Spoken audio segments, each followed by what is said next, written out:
Bien-aimés frères et sœurs en Jésus, la grâce, la paix et la miséricorde nous sont données de la part de Dieu le Père et de Jésus-Christ, son Fils, notre Sauveur. Amen. Pour notre méditation de ce jour, nous allons lire dans la deuxième épître de Paul aux Corinthiens au chapitre 6, les versets 11 et 12. Mais avant la lecture, nous chantons à la gloire de notre Seigneur le cantique dans notre recueil 292. Entre tes mains, j'abandonne. Entre tes mains, j'abandonne tout ce que j'appelle le mien, et ne permets à personne, Seigneur, d'en reprendre rien. Oui, prends tout, Seigneur. Oui, prends tout, Seigneur. Entre tes mains, j'abandonne tout avec bonheur. Oui, prends tout, Seigneur. Oui, prends tout, Seigneur. Entre tes mains, j'abandonne tout avec bonheur. Je te bénis et je te dis merci, Seigneur, pour ton amour. Soutiens-nous par ta parole, dans le nom de Jésus-Christ. Amen.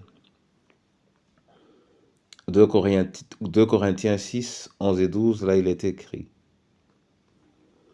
Nous vous avons parlé ouvertement, Corinthiens, nous vous avons largement ouvert notre cœur. Vous n'y êtes pas à l'étroit, mais c'est votre cœur qui s'est rétréci. Amen. Mon frère et ma sœur, je veux m'appesantir sur ce que l'apôtre Paul dit à propos de leur cœur, qu'ils ont largement ouvert pour les Corinthiens. Qu'est-ce que c'est qu'ouvrir son cœur? Ouvrir son cœur, c'est parler sincèrement, dire la vérité, ne rien cacher à la personne à laquelle on s'adresse. Ouvrir son cœur à quelqu'un veut dire donner de la place à cette personne dans son cœur. Et c'est pourquoi l'apôtre dit, vous n'y êtes pas à l'étroit. C'est-à-dire que tout l'espace que vous devez y avoir vous est réservé, il vous est dû. Mais cette ouverture du cœur au prochain est également le signe de l'amour qu'on décide de témoigner à quelqu'un. Dans l'amour, il n'y a pas de cachotterie. Évidemment, dans l'amour, il ne peut pas exister de projet malveillant à partir du moment où le cœur est ouvert et qu'on dit tout. Et dans la première épître aux Corinthiens, au chapitre 13, cela apparaît, une définition intéressante de l'amour.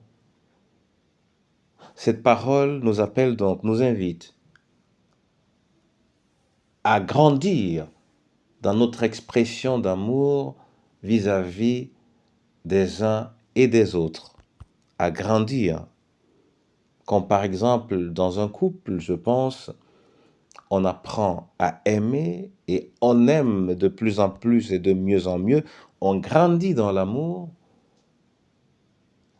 Il faut chercher à grandir dans l'amour dans notre famille, dans l'amour dans la maison de Dieu. Et pour véritablement grandir dans l'amour, il faut apprendre à être satisfait de ce que le Seigneur nous a donné. Si nous sommes satisfaits de ce que nous recevons de la part de l'Éternel, si nous recevons entièrement l'amour de Dieu dans nos cœurs, alors nous pourrons également le partager plus facilement aux autres. Qu'il bénisse sa parole au nom de Jésus-Christ. Amen. Seigneur, tu nous invites ce jour à grandir dans l'amour. Apprends-nous à t'aimer et apprends-nous à t'aimer dans tes œuvres. Apprends-nous également à travers cela à ouvrir nos cœurs à notre prochain. Donne-nous d'être rassasiés par ta présence. Cette prière est pour le veuf, la veuve et l'orphelin. Elle est pour le malade, elle est pour le prisonnier. Seigneur, elle est également pour chacune de nos familles. Elle a tout son sens pour notre pays et ton Église. Que ton Église s'ouvre à toi et s'ouvre les uns aux autres au nom de Jésus-Christ. Amen.